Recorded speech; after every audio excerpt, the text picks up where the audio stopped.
Thank you very much indeed, Sarah. Yeah, we normally don't like Mondays very much here, but we definitely do today. That is because we have a very special guest in the studio, a man who's written and performed some cracking songs and made his mark on history. And he's about to tell his stories live on stage. I refer, of course, to Sir Bob Geldof.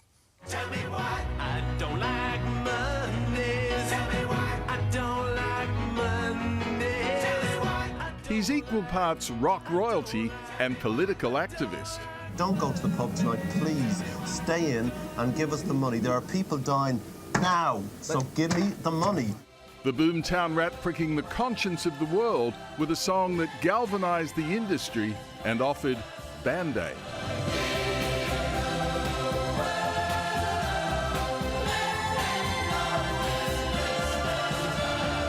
Before staging a benefit concert for the ages.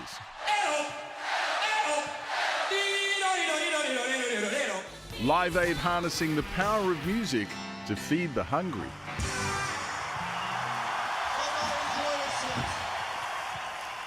Yes, it is a great pleasure to welcome the great man into our studio. Please put your hands together for Sir Bob Geldof, ladies and gentlemen. Well, that's all we have time for. That's enough. How are you, mate? Good man, Richard. Yeah. Hey, you are having an extraordinary life by any standards, are you not?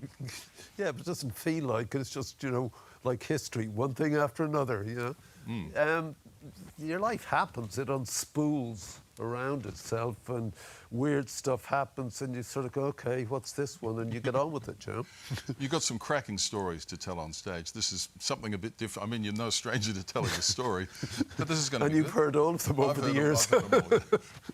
This is going to be exciting, on stage in front of people, singing some songs, telling some yarns. Yeah, it's different, and that's why I'm doing it. The Rats are 50 years old, Live Aid is 40 years old, Live 8 is 20 years old, and all the rest of it. And we're doing the festivals all in the summer in Europe, and then we're doing a tour. And I needed to break out of that. And, you know, they said, last time I was here, they said, you know, come and do the stories, because I was boring the arse off everyone doing them. do it on the stage, you know. And I didn't quite know what to do, and I've worked out what I'm going to do. So, as you say, stories, songs, whatever, it'll be fun. Yeah.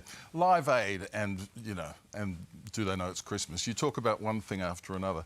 How much of that was strategy and how much of that was just blind courage and passion? It was, I think that what you just said is right. You do, just one thing led to another, and once you see something on telly and you react and you say no, and you do what you can do, in my case, write a few tunes, and you get your friends of 10 years of rock and roll together, and then that goes crazy. And then the Americans repeat it, and you go there, and I just sort of put that together, and we can have a concert. And it's very logical in my head, but at no point do you think it's going to actually work to the level it works. So the result of Live Aid was like $480 million in a week in today's money. And so we were able to alter things until Trump, etc., and those guys came along and destroyed half of your life's work within days, you know, which they did by cutting all foreign aid to the poorest people in the world. You know, I said last night, it's extraordinary that the strongest nation on earth, the most powerful man on the planet, the richest man in the world, should beat up the poorest children there is, the most vulnerable. These are psychopathic people, sociopathic. Doesn't make a lot of sense, does it? It doesn't make a lot of sense, and like, you know, I think people are rightfully, you know, angered by it and stuff like that. So I won't go on about that on stage because there'll be a mass exodus from the place. I might, though. I might do it. How long's the concert going to be? About 8 hours long. Hey, longer than the Brutalists. No, I'm pithy. Bob, you've also had so much to deal with. You know, it's tough times and tragedy that you've had to deal with. How tough has that been, you know, with the public looking on? It's not so much the public, it's you, you know. It's in anyone's life, if the person you love goes and there's no going home anymore, you know. That's very difficult because I didn't have a family or a home really when I was a kid. And neither did Paula. And so we sort of made our own little family away from almost everything we'd experienced as children.